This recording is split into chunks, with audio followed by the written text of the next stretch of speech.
Gold, trusted gold buyers. మీరు తాకట్టు పెట్టిన బంగారాన్ని విడిపించి ఈ రోజు ఉన్న మార్కెట్ ధరకు కొనబడను.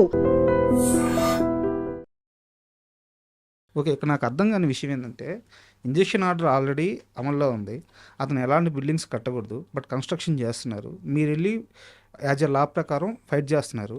ఈ గ్యాప్లో ఒక అడిషనల్ ఎస్పీ మిమ్మల్ని వాళ్ళ ఆఫీస్కి పిలిచి మీకు వార్నింగ్ ఇవ్వడం ఏంది? ఇది ఏంటంటే మనం ఎవరినో ఒకరు తీసుకెళ్ళి ఆపుతూ ఉంటాం. అవును, అదేమో లా అండ్ ఆర్డర్ సిచ్యువేషన్ అంటారు. నేనేమన్నాను, నేను 2 సార్లు అడిగాను సిఐ గారిని కానీ ఎస్ఐ కానీ, సార్ మేము వెళ్ళి ఆపితే లా అండ్ ఆర్డర్ అంటారు, మిమ్మల్ని ఆపమంటే మీకు ఆర్డర్స్ లేవంటారు.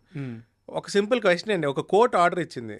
కోర్టు ఆర్డర్ని ఎవరు ఫాలో అవ్వకపోయినా it is not a civil matter, it is a criminal matter. ఈ పాయింట్లో మాట్లాడితే ఇది ఓవరాల్ సివిల్ టు సివిల్ అంటారు. ఫోర్జ్డ్ డాక్యుమెంట్ మీదే కదా అంత ఆర్డర్ వచ్చింది. దట్ ఆర్డర్ ఫోర్జరీ అయిపోయిందని ఆల్రెడీ ఒక పోలీస్ రిపోర్ట్ ఉంది కదా. అవును, దాని ప్రకారం యాక్ట్ చేయమంటే ఇది సివిల్ మ్యాటర్, మేము మాకు డ్యూరిస్ట్రిక్షన్ లేదంటాడు, మీరు వెళ్ళకూడదు అంటాడు. అలాగా ఇప్పుడు వాళ్ళు ఆపట్లేదండి. కోర్టు ఆర్డర్ ఇచ్చినప్పుడు ఫస్ట్ ఫ్లోర్ కన్స్ట్రక్షన్ జరుగుతుంది, ఇప్పుడు ఫినిషింగ్ స్టేజ్లో ఉంది. అతను ఎక్కడ ఆగలేదు, ఇవాళకి ఆగట్లేదు. 1 నేను మళ్ళీ వెళ్ళి పైన ఆపిచ్చానండి. పైన ఆపిచ్చి నేను పోలీసులకు చెప్పాను, నేను వెళ్ళి ఆపిస్తాను, ఎందుకంటే మీరు ఆపించట్లే. అతను ఆపమని చెప్పి సిఐ గారు చాలాసార్లు చెప్పాడు, కానీ అతను ఆపట్లే. ఏం వార్నింగ్ ఇచ్చారు మీకు? ఆయన నాకు రైట్ లేదని, నేను ఆ సైట్లోకి వెళ్ళకూడదని, నేను వెళితే నన్ను అరెస్ట్ చేస్తానని, నాన్ బెయిలబుల్ అఫెన్సెస్తో నన్ను లోపల తోస్తానని బెదిరించడం జరిగింది. ఆ నైట్ 10:15కి ఎఫ్ఐఆర్ ఫైల్ చేశారు.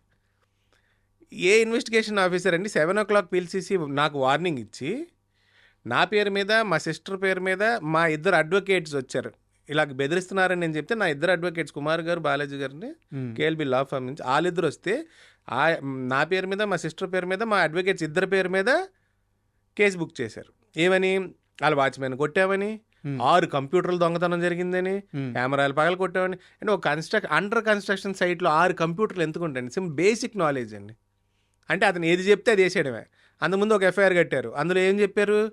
వాళ్ళ వాచ్మెన్ నేను కిడ్నాప్ చేశాను అంటాడు, కానీ మళ్ళీ వాచ్మెన్ ఎక్కడి నుంచి వచ్చాడు? కిడ్నాప్ అయిన వాచ్మెన్ ఎలా వచ్చాడు?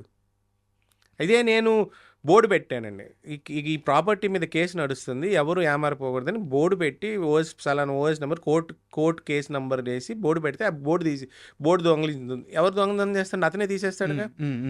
నేను కేసు పెట్టా, దానికి నాకు చిన్న ఏమంటారు ఒక నంబర్ ఇచ్చారు కేసు, తర్వాత అది సివిల్ మ్యాటర్ అంటారు. పేపర్ యాడ్ ఇచ్చారు మీరు ఎప్పుడన్నా? ఆల్రెడీ పేపర్ యాడ్ ఉంది, రిజిస్టర్ ఆఫీస్కి నోటీస్ ఇచ్చాం. ఇంకా రీసెంట్గా ఇంకా ఏ దారి అయ్యాక మనం ప్రెస్ మీట్ పెట్టాం.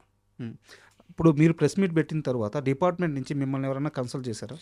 నాకు ఒక ఏసీపీ గారు ఒక ఆయన ఫోన్ చేశారు స్పెషల్ బ్రాంచ్ నుంచి, నాకు పేరు కూడా పెద్ద గుర్తులేదు. ఆయన నెక్స్ట్ డే అనే చేశారు, వాళ్ళు ఇచ్చాం, నెక్స్ట్ డే మార్నింగ్ చేశారు. ఏం జరిగిందని గారు చెప్పాను అని డీటెయిల్స్ ఇచ్చాను. ఓకే, నేను ఈ వీక్లో మన 29th కూడా ప్రజావాణిలో పెట్టాము, డిఐజీకి లెటర్ పంపాము, అందరికి అన్ని నంబర్స్ అవుతున్నాయి. రియాక్షన్ ఎప్పటికి వస్తుందో తెలియదు. కానీ నా బేసిక్ డౌట్ ఏంటంటే, అదే ఇప్పుడు నేనున్నాను ఒక కామన్ మ్యాన్ని, మా కెమెరామ్యాన్ ఉన్నాడు ఒక కామన్ మ్యాన్. మాలాంటి వాళ్ళు ఇలాంటి ఇష్యూ మీద సొసైటీతో, లాతో, సిస్టంతో ఫైట్ చేస్తున్నాము 30 ఏళ్ళుగా అంటే ఒక అర్థం పర్థం ఉంది. సో మాకు తెలియదు, మాకు బ్యాక్గ్రౌండ్ లేదు.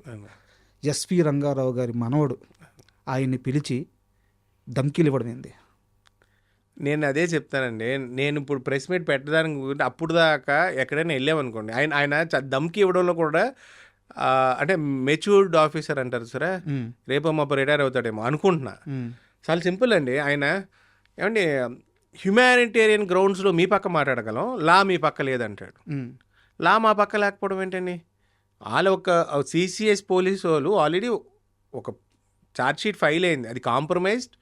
అది ఎలా క్యాన్సిల్ అయింది, స్క్వాష్ అయింది? Out of compromise, out of court compromise అనే ఒక పదం ఉంది. అవి ఏమి చూపించినా ఆయన మాట్లాడట్లే. లా ప్రకారం మీకు రైట్ లేదంటాడు. అప్పుడు లా ప్రకారం ఆయనకి రైట్ లేదు, ఆయన పని చేయకపోతే నేను వెళ్ళను కదండి. కోర్టు డిసైడ్ చేస్తుంది కదా రేపో మాపు. అవును, నాకు clear pictures, photographs, time stamped photographs ఉన్నాయండి. అసలు చాలా సింపుల్ లాజిక్. ఆయన నన్ను పిలిచి మాట్లాడేప్పటికి ఆయనకి నా తరపు లాయర్లు ఎటు వచ్చారో కూడా తెలియదు. 2 వస్తే 2లో మా తరపు ఒకడు, అతని తరపు ఒకడు అనుకుంటున్నాడు ఆఫీసర్. ఆయనకి బ్లంట్గా విషయం తెలియదు. మరి అవుట్ ఆఫ్ ఆయన మాయ మాటలు చెప్పాడో, లేకపోతే ఆయన సుపీరియర్స్కి చెప్పడం వలన ఈయన వచ్చాడు, లేకపోతే ఇంకా అదర్ ఏదో జరిగినాయో తెలియదు. ఆయనకి అసలు మనకి మాట్లాడే ఛాన్స్ ఇవ్వకపోతే మనం ఏం చెప్తాం? మీ బ్రదర్ అటు వస్తున్నాడమ్మా, నువ్వు వెళ్ళడానికి వీలేదు. మా బ్రదరే అసలు ఆల్రెడీ అలా అనుకుంటే మేమందరం కలిసి కదా ఫస్ట్ ఫోర్జరీ కేసు వేసింది. అవును, ఒకరైతే సరిపోదు కదా, ఆయన ఒకటే కాంప్రమైజ్ అయితే అవ్వదు కదా. సరిపోదు. అవును, ఆ కాంప్రమైజ్ అయిన దాని గురించి ఆయన అసలు వినట్లేదు కదా. ఆయన ఏమన్నాడు, హ్యుమానిటేరియన్ గ్రౌండ్స్ లేకపోతే మీ వంక నేను సింపథైజ్ చేయగలను కానీ నువ్వు సైట్లోకి వెళ్తే కుదరదు. ఆయన పట్టుపట్టి నైట్ 10-15 ఎందుకండి ఎఫ్ఐఆర్ కట్టించాలి? ఇన్వెస్టిగేషన్ చేసుకోవాలి కదా. నాకు డౌట్. సో ఇప్పుడు ఆయన చెప్పే లెక్క ప్రకారం, లా అండ్ ఆర్డర్ ప్రకారం మీరు అక్కడికి వెళ్తే గొడవలు అవుతున్నాయి కాబట్టి మీరు వెళ్ళకూడదు, ఆపారు. సో అది ఆయన డ్యూటీ, దాన్ని నేను అగ్రి చేస్తాను. బట్ కోర్టు ఆర్డరు ఉన్నప్పుడు కన్స్ట్రక్షన్ జరగకూడదు కదా. ఫస్ట్ ఫ్లోర్ నుంచి 5th ఫ్లోర్కి పోతుంది కదా. ఫస్ట్ ఫ్లోర్ 5th ఫ్లోర్ కదండి, ఇల్లీగల్గా ఒక ఫ్లోర్ 6th ఫ్లోర్లో కూడా ఉంది. మరి ఆ కన్స్ట్రక్షన్ ఆపే బాధ్యత ఎవరిది? వాళ్ళది కాదంటండి. మేము కోర్టు నుంచి వాళ్ళకి డైరెక్షన్ ఇప్పించాలంటే ఆపకూడదని. నేనన్నా కోర్టు ఆర్డర్స్ని ఇంప్లిమెంట్ చేయడానికి, ఒక కోర్టు ఆర్డర్ ఇచ్చాక ఇంప్లిమెంట్ చేయడానికి కోర్టు మీకు వాళ్ళకంటే స్పెసిఫిక్గా ఇన్వాల్వ్ అవ్వండి, వెళ్ళి ఆపించండి అని ఆర్డర్ ఇవ్వాలంట. మనం కోర్టులో ఆర్డర్స్ వచ్చినాయండి, ఆర్డర్స్ ఫాలో అవ్వట్లేదని కంటెంప్ట్ కేసు వేసామండి. అడ్వకేట్ జనరల్ని వేసి మొత్తం రికార్డ్ చేయించమనండి. జిహెచ్ఎంసీకి వెళ్ళి కంప్లైంట్లు పెడితే వాళ్ళు నోటీసులు సర్వ్ చేశారండి. ఏది సెట్ బ్యాక్స్ వైలేషన్ జరుగుతుంది, పని జరగకూడని కోర్టు ఆర్డర్ ఉంది, మీరు చేస్తున్నారని. 5 ఆర్డర్స్ వచ్చాక ఆడేం చేశాడు, జూనియర్ కోర్టుకి వెళ్ళాడు. నాకు ఆల్రెడీ ఏంటిది జెన్యూన్ పర్మిషన్ ఉంది, జిహెచ్ఎంసీ వాళ్ళు కావాలని ఇబ్బంది పెడుతున్నారని. అక్కడెక్కడ మన పేరు చూపించాడు. అతను ఆల్రెడీ కోర్టులో తిరిగే ఒక మనిషి అండి. అతని కేసులు లేకపోతే అతనికి నిద్ర పట్టదు. 16 కేసులు ఉన్నాయండి, 16 ఇటువంటి కేసులే.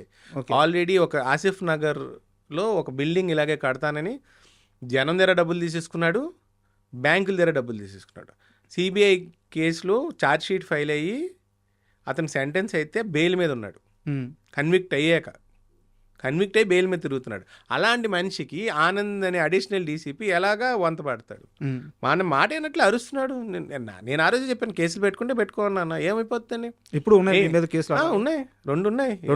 మన రిట్లు వేసుకుంటున్నాం, మనం కోర్టులో ఛాలెంజ్ చేసుకుంటామండి, ఏమవుతుంది? ఆయన వేసుకుంటాడండి. Everything is a counter case అండి. నేను కంప్లైంట్లు పెట్టాను, ఆయన కన్స్ట్రక్షన్ చేస్తున్నాడు, కోర్టు ఆర్డర్ను వైలేట్ చేస్తున్నాడు, నేను ఇన్నిసార్లు తిరుగుతుంటే 1.5 year నుంచి నా దగ్గర రిసిప్ట్స్ ఉన్నాయండి నేను ఇచ్చిన కంప్లైంట్లకి. And for more videos, please subscribe to iDream. Please subscribe to iDream. Please subscribe iDream. And please subscribe to iDream. For more videos, subscribe to iDream. please like, share and subscribe to the channel. Congratulations, iDream. Subscribe to iDream. Subscribe to iDream. So subscribe to iDream Media. iDream ki iDream team andarki huge congratulations. Please subscribe iDream Media. Please subscribe to iDream. Subscribe iDream. Please subscribe to iDream. iDream అంటే నా కళల channel subscribe చేసుకున్న నోరు తిరుగుతలేదు, మీరైతే గంట గుర్తు కొట్టండి. For more such videos, please subscribe to iDream.